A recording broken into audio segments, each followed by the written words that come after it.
National Cake Day is on November 26th. We believe Marie Antoinette said it best when she, allegedly, said let them eat cake.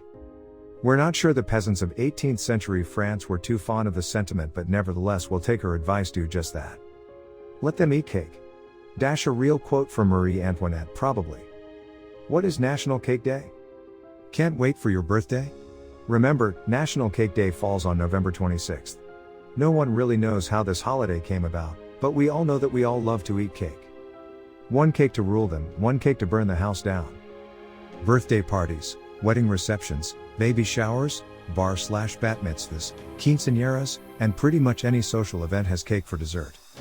The term cake has a rather complicated history.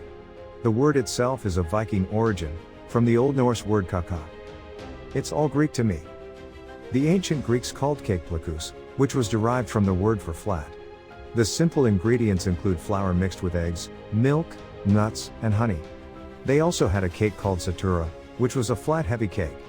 During the Roman period, the name for cake became placenta, which was derived from the Greek term. A placenta was baked on a pastry base or inside a pastry case. Baklava is considered an OG cake by all major historians.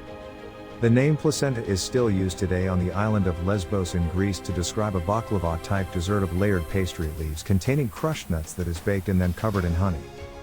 When in Rome, the Greeks invented beer as a leavener, frying fritters in olive oil, and cheesecakes using goat's milk.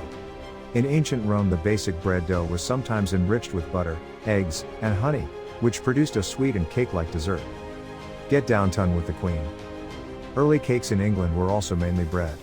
The most obvious differences between a cake and bread were the round, flat shape of the cakes, and the cooking method, which turned cakes over once while cooking, while bread was left upright throughout the baking process. Sponge cakes, leavened with beaten eggs, originated during the Renaissance. On This Day event is an educational project. Thank you for watching. Don't forget to like and subscribe our channel.